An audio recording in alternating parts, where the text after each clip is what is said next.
Hello everyone, आप सबका स्वागत है। आरआरबी ग्रुप डी 2019 का मैथ्स का सॉल्यूशन कर रहे हैं। इसमें 17 अगस्त 2022 से 28 सितंबर 2022 तक जितने भी शिफ्ट में एग्ज़ाम हुए सभी शिफ्ट के सॉल्यूशन कंप्लीट हो चुके हैं। इनके सारे वीडियोस प्लेलिस्ट में मिल जाएंगे। आज के क्लास में 29 सितंबर 2022 के तीनों शिफ्ट के सॉल्यूशन करेंगे। ठीक है। इन तीनों शिफ्ट में जो सवाल बहुत ही आसान थे या फिर जो रिपीटेड थे उसको मैंने स्किप कर दिया। ठीक है। और इन सब के सॉल्यूशन पहले ही कंप्लीट हो चुके हैं। इनके वीडियोज देखने के लिए प्लेलिस्ट विजिट कर सकते हैं। लिंक नीचे डिस्क्रिप्शन में दिया गया है।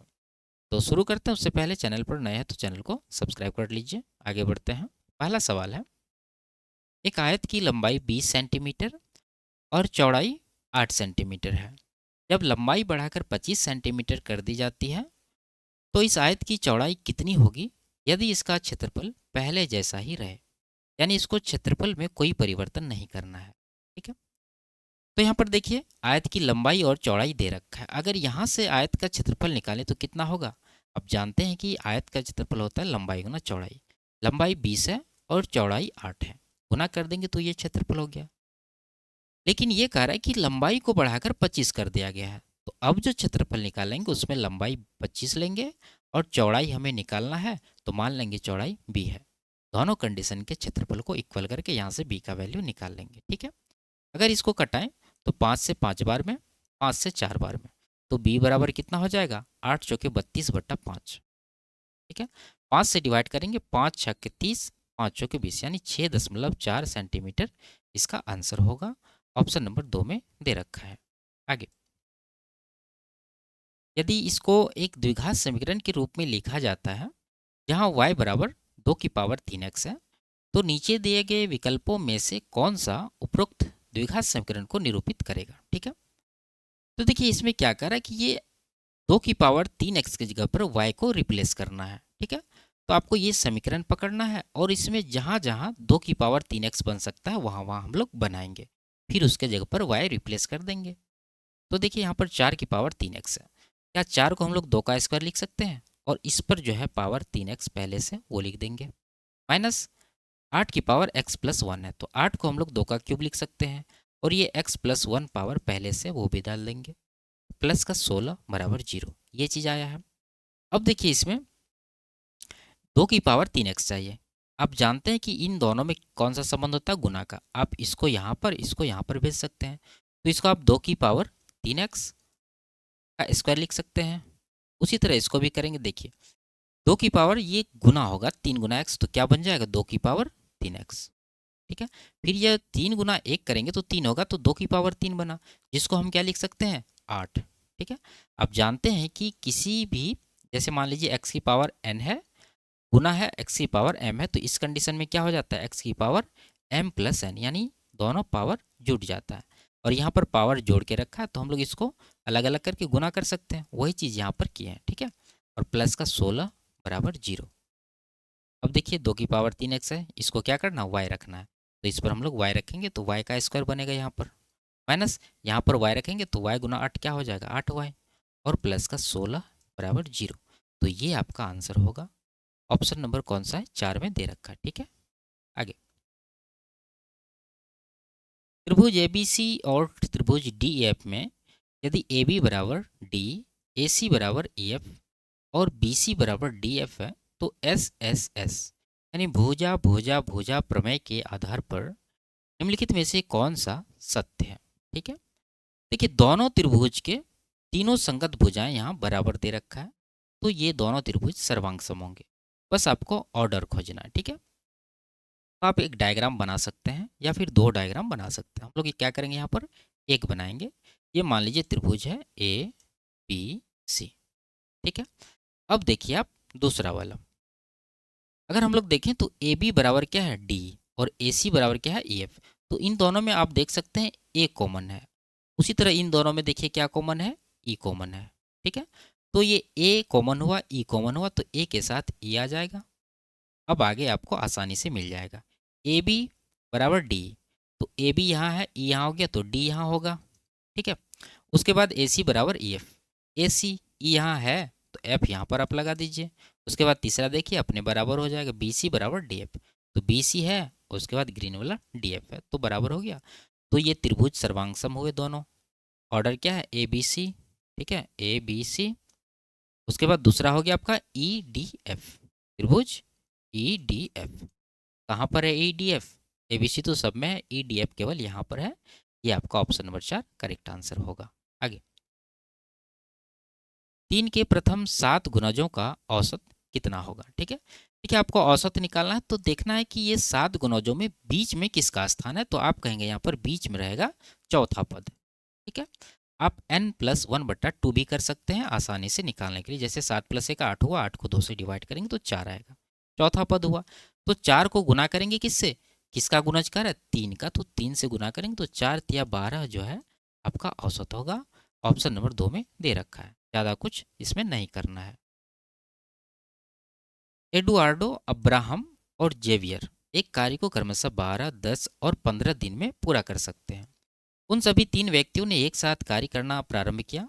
2 दिन बाद एडुआर्डो ने कार्य छोड़ दिया और कार्य पूरा होने से ठीक 3 दिन पहले अब्राहम ने कार्य छोड़ दिया। कार्य पूरा होने में लगे दिनों की कुल संख्या ज्ञात कीजिए। ठीक है, तो सबसे पहले इन तीनों का एफिशिएंसी निकालना होगा। लिखते हैं, एडुआर्डो को ई लिखेंगे, उसके बाद अब्राहम को ए, और जेवियर है इसको एक्स लिखेंगे। पहला जो है 12 दिन, दूसरा 10, तीसरा 15 दिन में करते हैं, यानी 12, 10, 15। टोटल वर्क इन तीनों का एलसीएम जो कि होगा 60, डिवाइड करेंगे 5 आएगा, 10 से डिवाइड करेंगे 6 आएगा, 15 से डिवाइड करेंगे तो 4 आएगा। ठीक है, अब देखिए आपको समझना ये है कि 3 व्यक्ति एक साथ कार्य करना शुरू किया, लेकिन 2 दिन बाद जो है ये पहला व्यक्ति एडुआर्डो ने कार्य छोड़ दिया। ठीक है, ये 2 दिन ही काम किया फिर छोड़ दिया, तो हम लोग क्या करेंगे, इसको पूरा काम से बाहर कर देंगे। तो इसका 2 दिन का काम कितना होगा, आप देख सकते हैं इसका एफिशिएंसी 5 है, तो ये 2 दिन में कितना काम करेगा, यानी एडुआर्डो 2 दिन में करेगा 2 गुना 5, 10 यूनिट काम। तो 60 में से 10 यूनिट काम हम लोग घटा देंगे क्योंकि इसको हटा रहे हैं यहाँ से, तो बचेगा कितना, 50 यूनिट काम। ठीक है, अब 50 यूनिट काम बचा, लेकिन ये जो पहला आदमी है ये पूरा गेम से बाहर हो चुका, हटा दीजिए इसको यहाँ से। अब आगे देखिए, और कार्य पूरा होने से ठीक 3 दिन पहले अब्राहम ने कार्य छोड़ दिया। तो ये काम समाप्त होने से 3 दिन पहले काम छोड़ा, तो हम लोग क्या करेंगे, इससे 3 दिन का काम करवाएंगे। तो अब्राहम के द्वारा 3 दिन में कितना काम होगा, 3 गुना अब्राहम का एफिशिएंसी है 6, तो 3 गुना 6 18 यूनिट काम होगा। 50 पहले से था, 18 ये और करता, तो टोटल कितना काम होता, 68 यूनिट काम होता, और दोनों आदमी साथ में करते। ये जो अब्राहम है इसका एफिशिएंसी 6 है, और ये जो जेवियर इसका एफिशिएंसी 4 है, तो कुल मिला के 6 4 10 यूनिट काम होता है एक दिन में। तो 10 इसको डिवाइड करेंगे तो टोटल टाइम निकल जाएगा, कितना आ जाएगा, 6.8 डेज। ऑप्शन नंबर 4 में दे रखा है ये। आगे, एक समचतुर्भुज के प्रत्येक भुजा की लंबाई 20 सेंटीमीटर और इसके एक विकर्ण की लंबाई 30 सेंटीमीटर है। इसके अन्य विकर्ण की लंबाई ज्ञात कीजिए। ठीक है, आपको हम बताए हुए शॉर्टकट क्या होता है, आपको ये भुजा देखना है कितना है, 20, तो ये जो भुजा 20 है ये आपका एच हो जाता है। ठीक है, और ये जो एक विकर्ण की लंबाई है 30, इसका हाफ करेंगे तो 15 हो जाएगा आपका पी, अभी कुछ भी मान सकते हो, तो मान लीजिए पी है, तो आपको निकालना क्या रहता है, बी। पाइथागोरस निकाल के लगा के निकाल सकते हैं, तो क्या हो जाएगा, एच का स्क्वायर यानी कि 400 और पी का स्क्वायर जो 225, घटाएंगे तो 175 आएगा। ठीक है, तो ये जो बी आता है वो विकर्ण का आधा आता है, हमें निकालना विकर्ण, तो इसको आगे क्या करना होगा, 2 से गुना करना होगा। जब इसको 2 से गुना कर देंगे तो 2 गुना रूट 175 हो जाएगा। 175 का अगर हम लोग वर्गमूल निकालना चाहें तो ये होता है 25 सत्ता, तो 25 का 5 आ जाएगा, रूट के अंदर 7 रह जाएगा, तो ये आ गया 5 दूना 10 रूट 7। तो ये आपका आंसर होता है ऑप्शन नंबर 4। ठीक है, आप डायग्राम बना के यहाँ पर समझ सकते हैं। जैसे मान लीजिए ये आपका समचतुर्भुज है जिसमें भुजा की लंबाई 20 है, एक विकर्ण ये दे रखा है, दूसरा आपको निकालना है, और ये जानते हैं आपकी समकोण पर प्रतिच्छेद करता है। तो ये जो विकर्ण है 30, और यहाँ पर मान लीजिए बड़ा विकर्ण आपका 30 है, तो इसका आधा ही आपको देखना है, तो ये हो जाएगा 15, यानी यहाँ से लेके यहाँ तक 15 हुआ, ये 20 है, तो आपको निकालना है ये वाला। तो ये निकालने के लिए पाइथागोरस ही लगाएंगे, और निकलेगा तो ये लंबाई निकलेगा। इसका जब हम लोग दोगुना करेंगे तो यहाँ से लेके यहाँ तक का निकलेगा। आगे, इसका मान याद करना। ठीक है, तो देखिए यहाँ कॉसेक है, यहाँ सेक है, टेन है, कॉट है, साइन है, कॉस है, यानी सब जगह पेयर में एक दूसरे का पूरक दे रखा है। तो हम लोग पहले देखेंगे एंगल का सम। तो यहाँ 47 डिग्री प्लस 43 डिग्री करेंगे तो कितना होगा 90 डिग्री, और ये plus theta minus theta cut ही जाएगा, यानी एंगल का योगफल कितना आ गया 90 डिग्री। आप जानते हैं कि यदि ए प्लस बी बराबर 90 डिग्री हो तो इस कंडीशन में क्या होता है, जैसे मान लीजिए सेक ए बराबर कॉसेक बी, उसी तरह टेन ए बराबर कॉट बी, फिर साइन ए बराबर कॉस बी होता है, यानी दोनों अगर माइनस में तो दोनों का वैल्यू बराबर होगा, कट जाएगा। ठीक है, उसी तरह यहाँ टेन कॉट भी कट जाएगा, साइन कॉस भी कट जाएगा, क्योंकि यहाँ भी एंगल का सम 90 हो रहा है और यहाँ भी 61 प्लस 29 90 हो रहा है, तो इसका जो आंसर होगा वो क्या होगा 0। आगे, निम्नलिखित में से कौन सा विकल्प इस समीकरण के हल को दर्शाता है। ठीक है, थोड़ा सा लेंदी है लेकिन हम लोग इसको क्या करेंगे, शॉर्टकट तरीके से सॉल्व करेंगे। अब देख सकते हैं यहाँ पर 1/x+3 है, यहाँ पर 1/x+5 है। जोड़ने के लिए आपको नीचे एलसीएम लेना होगा, फिर एलसीएम को इससे डिवाइड करना होगा। डिवाइड करने के बाद ये x+5 यहाँ आ जाएगा और ये x+3 यहाँ आ जाएगा, फिर जोड़ना है तो हम लोग डायरेक्ट नीचे वाला को जोड़ के लिख देंगे। तो ये आ जाएगा 2x प्लस का 5 3 8, और नीचे दोनों का गुणनफल, गुणनफल हो जाएगा x गुना x² उसके बाद 3 प्लस 5 करिए 8 हुआ, 8 गुना x कर दीजिए तो 8x आ जाएगा बीच में, और लास्ट में क्या आएगा 3 गुना 5 जो कि होगा 15, और राइट साइड क्या है 1/6 है। अब इसको सॉल्व करेंगे तो ये x² तो आएगा ही, और 6 गुना 2x 12x, 8x में घटेगा तो माइनस का 4x होगा। उसके बाद 15 में आपको घटाना 8 के 48, तो ये आ जाएगा माइनस का 33 बराबर 0। ये चीज़ निकल कर आया है। इनमें से आपको क्या करना है, x का वैल्यू निकालना, तो फॉर्मूला लगा दीजिए। क्या होता है माइनस का b plus minus root under b² minus 4ac, या फिर db आप लिख सकते हैं बटा 2a। ठीक है, तो वैल्यू रखिए b कितना है, x का गुणांक माइनस का 4, और माइनस ऑलरेडी है यहाँ पर तो ये प्लस का 4 आ जाएगा, plus minus root under b², b है माइनस का 4 स्क्वायर में ये 16 आ जाएगा, माइनस 4ac, तो माइनस इंटू 4 इंटू ए क्या है 1 है, c कितना है माइनस का 33, नीचे आ जाएगा 2 इंटू 1, तो ऊपर 4 प्लस माइनस ये कितना हो गया 33 चौके 120 प्लस 12 132 आ गया, प्लस में 16 जोड़ेंगे तो 148 हो जाएगा रूट के अंदर, और नीचे 2। तो इसको थोड़ा सा और सॉल्व करना होगा। 4 प्लस माइनस ये कितना हो जाएगा 148 को 4 से डिवाइड करेंगे तो 4 तिया 12 4 7 37 आ रहा है। ठीक है, यानी 2√37 हो जाएगा, नीचे 2 है, 2 से इसको डिवाइड कर दीजिए, कट जाएगा, ये 2 बार में कट जाएगा, कुल मिला के इसका आंसर 2 प्लस माइनस √37 आएगा। कौन सा ऑप्शन में दे रखा है, ऑप्शन नंबर 4 में, ये इसका आंसर होगा। ठीक है, लेकिन यहाँ पर 37 है, ये 39, ये नहीं होगा, 37 वाला यहाँ पर है, ये करेक्ट आंसर होगा। आगे, इसी के साथ हम लोग पहला शिफ्ट में जो भी अच्छे सवाल थे उसको सॉल्व कर लिया। अब इसका दूसरा शिफ्ट शुरू करते हैं। यदि ये कह रहा है कि x not equal to Y और ये कंडीशन दे रखा, तो निम्नलिखित में से कौन सा w के समतुल्य व्यंजक को निरूपित करता है, यानी इनमें से w का वैल्यू निकालना है आपको। ठीक है, तो आप जानते हैं कि ये देखिए यहाँ से लेके यहाँ तक एक पद हो गया, यहाँ से लेके यहाँ तक दूसरा, और यहाँ से लेके यहाँ तक तीसरा, और ये चौथा।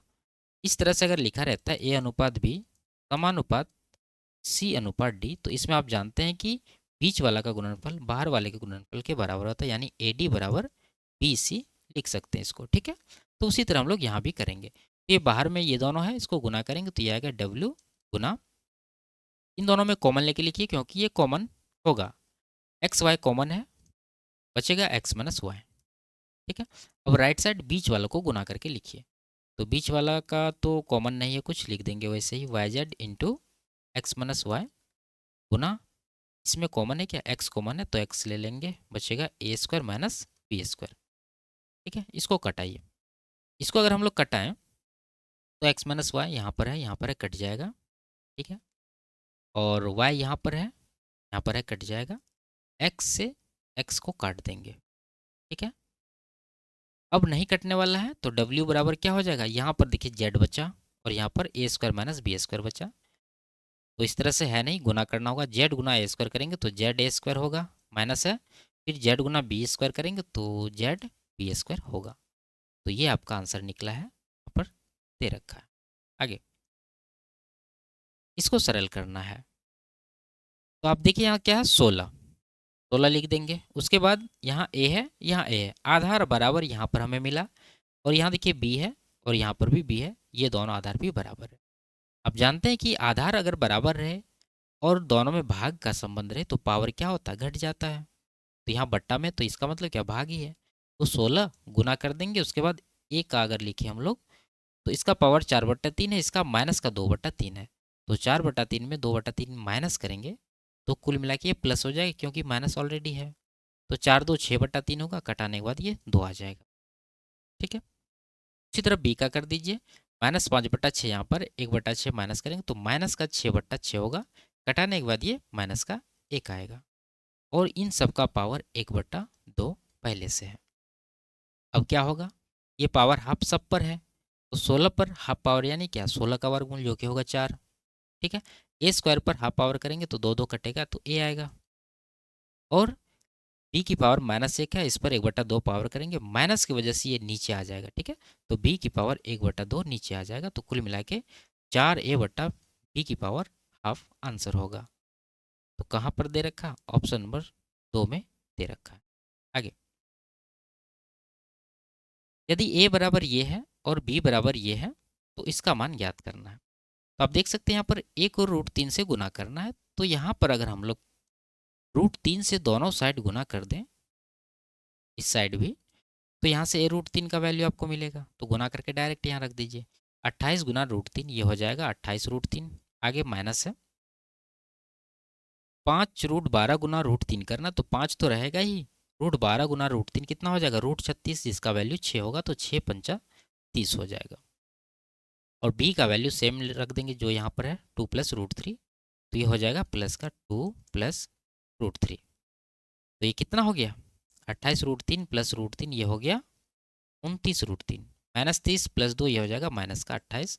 तो ये आपका आंसर है, कहाँ पर है, 28 माइनस में यहाँ पर है, उसके बाद 29√3, ऑप्शन नंबर 3 करेक्ट है। आगे, सरल रेखा एफ बी सरल रेखा जी डी के समांतर है। ठीक है, खींच लेंगे हम लोग।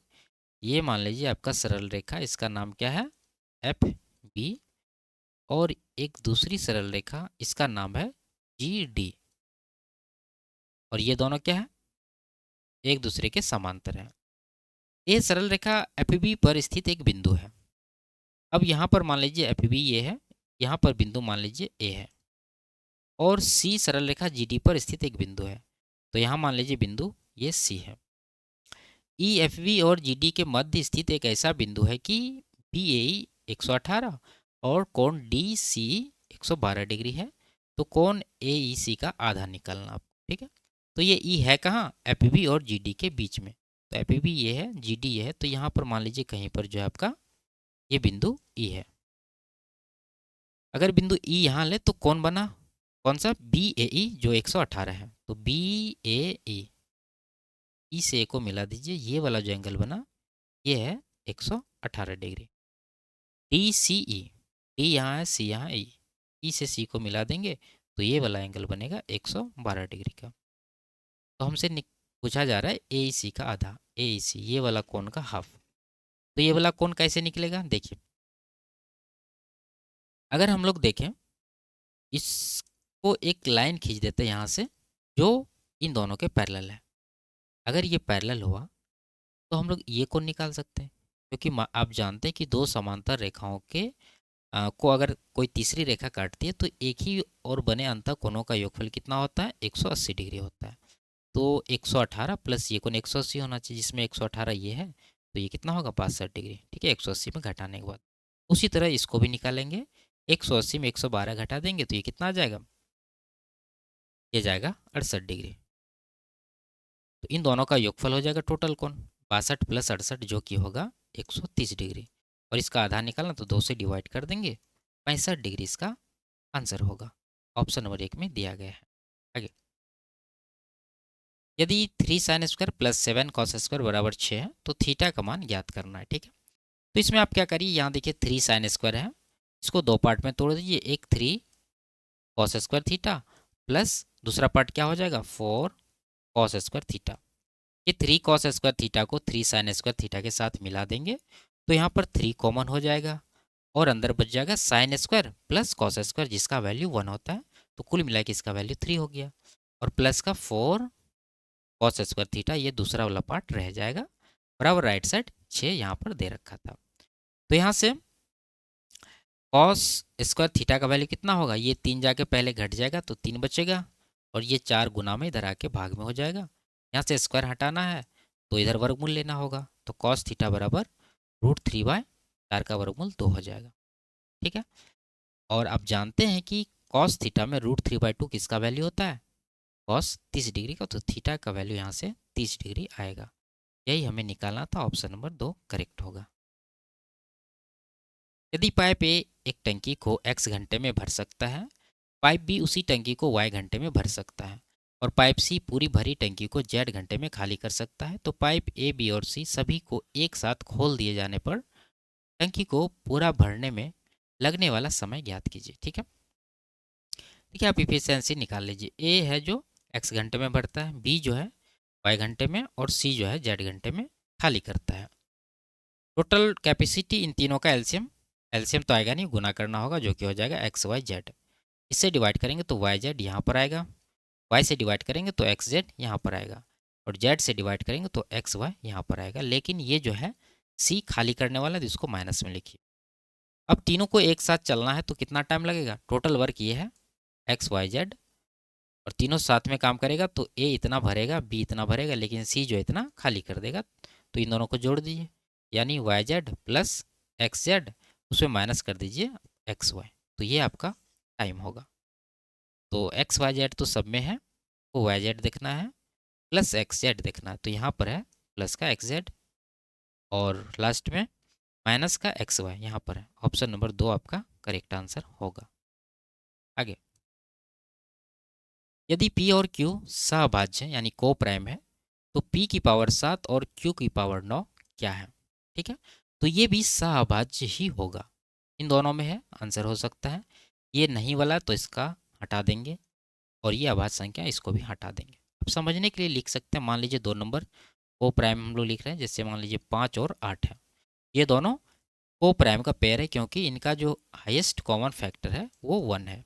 ठीक है, अगर हम लोग इसका पावर बढ़ा दें, ये तो 7 9 का रहा, हम लोग समझने के लिए इसका स्क्वायर कर देंगे। स्क्वायर करेंगे तो आप देख सकते हैं 5 का स्क्वायर 25 हो जाएगा, 8 का स्क्वायर 64 हो जाएगा। अब भी इनके बीच का जो हाईएस्ट कॉमन फैक्टर है वो 1 है, तो ये कोप्राइम का पेयर ही रहेगा। लेकिन आपको देखना है कि ये भाज्य है कि अभाज्य है। देखिए स्क्वायर कर दिए 25 आ गया, तो 25 के अभाज्य, उसी तरह 8 का स्क्वायर 64 आ गया। यानी अभाज्य संख्या का भी अगर हम लोग पावर बढ़ाते जाएं तो वो किस में परिवर्तित हो जाता है, भाज्य संख्या में। तो भाज्य संख्याएं वाला जो है आपका आंसर होगा, जो नहीं वो हटा दीजिए। तो ऑप्शन नंबर 2 आपका करेक्ट आंसर है। आगे, यदि ये दे रखा तो y का मान ज्ञात करना है। तो देखिए √y है, भाग है √121, कितना हो जाएगा 11, बराबर राइट साइड 0.03 है, तो यहाँ भाग में इधर आके गुना हो जाएगा, तो √y बराबर कितना होगा 11 या 33, यानी 0.33। अब ये रूट हटेगा तो इधर स्क्वायर करना होगा, तो y का वैल्यू कितना होगा, 33 का स्क्वायर 1089 होता है, और यहाँ पर 2 अंक के पहले पॉइंट है, स्क्वायर में 4 अंक के पहले, यानी यहाँ पॉइंट लग जाएगा, तो 0.1089 इसका आंसर होगा। और ये कह रहा है 3 दशमलव स्थान तक पूर्णांक लेना है, तो ये आ जाएगा आपका 0.109 करेक्ट आंसर। आगे, ये जो 8 है इसको हम लोग क्या मानेंगे 9। आगे, निम्नलिखित चित्र में ए बी सी डी के समांतर है और सी डी ई एफ के समांतर है, तो एक्स का मान ज्ञात करना है। देखिए ये जो है ए बी और ई एफ सी डी, ये तीनों क्या है, समांतर है, तो हमें निकालना है एक्स का मान। तो देखिए ये कोण कितना है 65 डिग्री, अगर ये कोण हम लोग निकालें पूरा तो ये भी 65 होगा, एकांतर कोण से ये दोनों बराबर होते हैं, क्योंकि ये दोनों क्या है, समांतर है। अगर ये 65 है पूरा, जिनमें ये आपका 33 ऑलरेडी है, तो ये बचा कितना, 65 में 33 घटाइए तो ये आएगा 32 डिग्री। ठीक है, अब देखिए ये ई एफ और सी डी समांतर है, समांतर है तो इनके जो अंतः कोण है दोनों, इन दोनों का योगफल 180 डिग्री होता है। जिनमें ये 32 है तो एक्स का वैल्यू कितना होगा, 180 में 32 माइनस करेंगे तो ये आएगा 100 कितना 50, और इधर 148 डिग्री। ऑप्शन नंबर 1 में दिया गया है। आगे, इसी के साथ हम लोग दूसरा शिफ्ट में जो भी अच्छे सवाल थे उसको सॉल्व कर लिए हैं। अब इसका तीसरा शिफ्ट शुरू करते हैं। इस चित्र में कह रहा है ए बी सी डी के समांतर है और सी डी ई एफ के समांतर है। कोण ए पी ओ 35 डिग्री है। ए पी ओ ये वाला कोण आपका कितना है 35 degree. C Q O 43। C Q O ये कोण है 43 डिग्री। तो E O P plus E O Q, E O P ये वाला कोण और ई ओ क्यू ये वाला कोण का योगफल आपसे पूछा जा रहा है। ठीक है, और ये जो है समांतर है।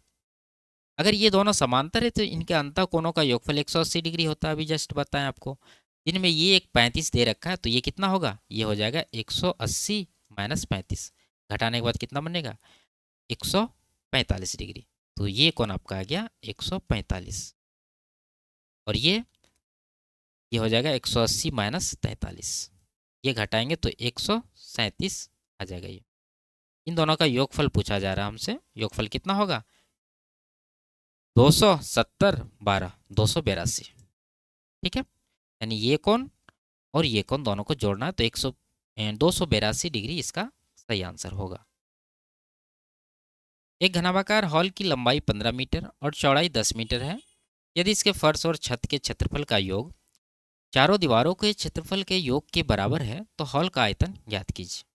तो हॉल का आयतन निकालने के लिए चाहिए लंबाई गुना चौड़ाई गुना ऊंचाई। लंबाई चौड़ाई आपके पास है, आपको निकालना क्या है ऊंचाई, तो वो यहाँ से निकलेगा। ये कह रहा है इसका जो फर्श और छत है दोनों के क्षेत्रफल का योग, तो ये है क्या, देखिए जो क्षेत्रफल फर्श का होगा वही छत का भी होगा क्योंकि दोनों सेम डायमेंशन में होते हैं। तो इसका होगा क्या लंबाई गुना चौड़ाई, तो 2 बार आपको एल बी करना है और ये बराबर है चार दीवारी के क्षेत्रफल के। चार दीवारी का क्षेत्रफल क्या होता है 2 into L plus B into H, ये होता है चारों दीवारों का क्षेत्रफल। इसमें वैल्यू रख दीजिए। तो ये हो गया 2 गुना लंबाई गुना चौड़ाई कितना होगा 15 दाई 150 बराबर 2 गुना एल प्लस बी यानी 15 प्लस 10 25 गुना एच। 2 तो कटेगा ही, 25 से कट जाएगा 6 बार में, तो एच कितना आ गया 6 सेंटीमीटर 6 मीटर यहाँ पर रख दीजिए। एल है 15, चौड़ाई 10 है और ऊंचाई यहाँ हम लोग निकाले हैं 6, तो कुल मिला के 15 छके 90 पर 10 900 मीटर क्यूब जो है इसका आयतन होगा। ऑप्शन नंबर 3 में सही आंसर है। आगे, यदि थीटा एक न्यून कोण है और कॉस थीटा 12/13 है तो इसका मान ज्ञात करना है। ये कॉस होता है क्या b/h, यानी आपको p निकालना है। तो ट्रिपलेट सोचिए 12-13 से लगा हुआ 5 है, यानी 5-12-13 का ट्रिपलेट होता है। इसमें ये दोनों 12-13 तो p कितना हो जाएगा 5 हो जाएगा। सारा वैल्यू यहाँ पर रखिए।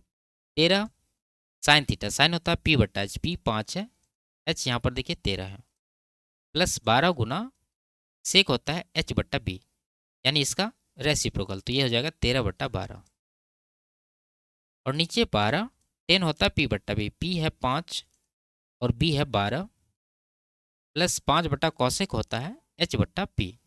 h यहाँ देखिए 13 है और p यहाँ पर 5, कटा दीजिए सबको, 12 कट जाएगा 5 कट जाएगा यहाँ पर, ये 12 भी कट जाएगा 13 भी, तो ऊपर बन गया 13 5 18, नीचे भी 5 + 13 18, कटने के बाद ये एक आंसर देगा आपको।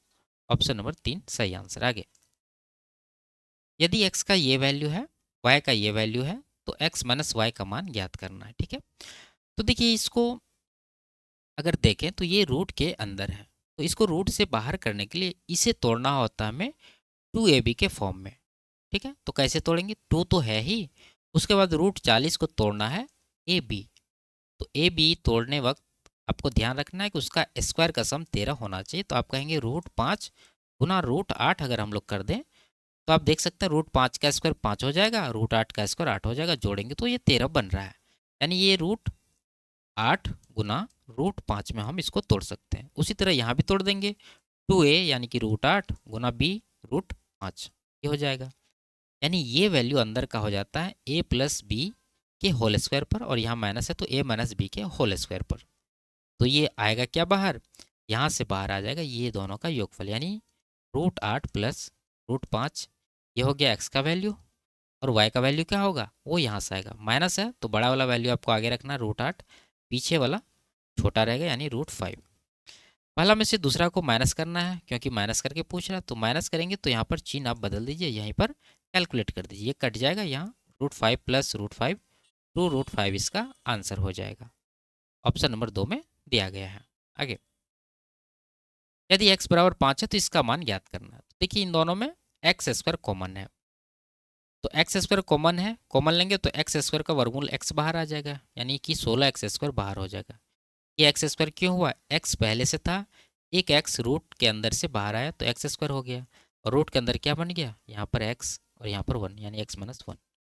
अब ये 5 यहाँ पर रखेंगे तो ये हो जाएगा 16 गुना 5 का स्क्वायर 25, ये हो जाएगा 5 माइनस 1 4, 4 का वर्गमूल 2, तो 50 गुना 16, 800 जो है इसका आंसर होगा। ऑप्शन नंबर 4 में दिया गया है। आगे, ये समीकरण है, इसका एक मूल दूसरे मूल का व्युत्क्रम होने पर k का मान ज्ञात करना है। देखिए जहां भी आपको दिखे कि ये मूल व्युत्क्रम है, इसका मतलब क्या हुआ कि मूलों का गुणनफल 1 है, अल्फा इंटू बीटा 1 है। ऐसे भी आप समझ सकते हैं, अगर एक मूल अल्फा है दूसरा बीटा है और ये दोनों एक दूसरे के व्युत्क्रम है तो इसको हम लोग लिख सकते हैं अल्फा बराबर 1/बीटा। फिर जब आप गुना करेंगे तो अल्फा बीटा बराबर 1 आपको मिलेगा।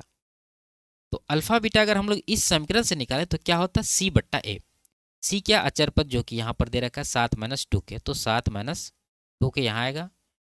ए क्या है? एक्स स्क्वायर गुणांक जो कि है k प्लस 1 बराबर राइट साइड 1 है तो 1 देंगे, इसको सॉल्व करिए तो ये k होगा, 2 के लाएंगे इस तरफ तो हो जाएगा 3k प्लस में, और यहाँ पर 7 में 1 घटा देंगे तो 6, 3 से काट देंगे 2 बार में तो k का वैल्यू कितना आ गया? 2।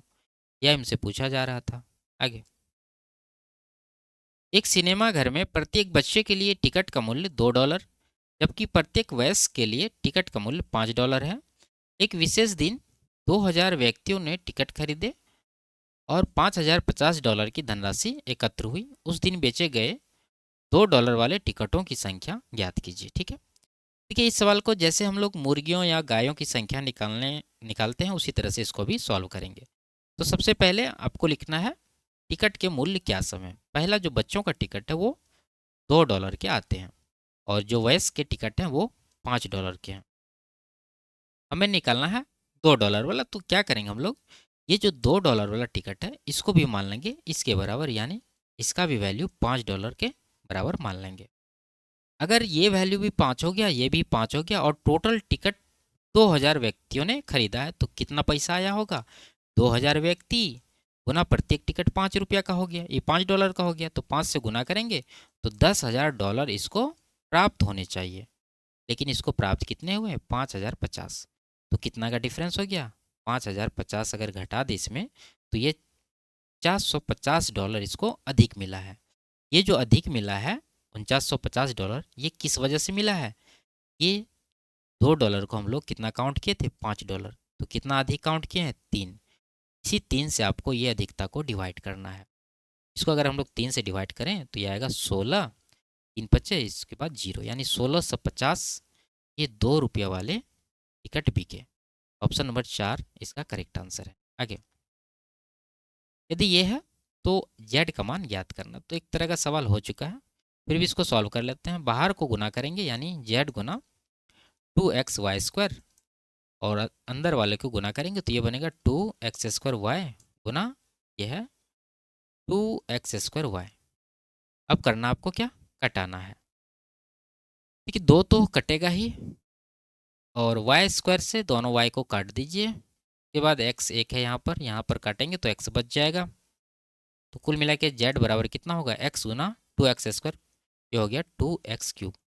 तो ये वैल्यू ऑप्शन नंबर 3 में है, ये इसका करेक्ट आंसर होगा। आगे, विष्णु ने 1.2 रुपये प्रत्येक की दर से 8000 उत्पाद खरीदे, 1.5 प्रत्येक की दर से 3000, और इस रेट से 5000 उत्पाद खरीदे।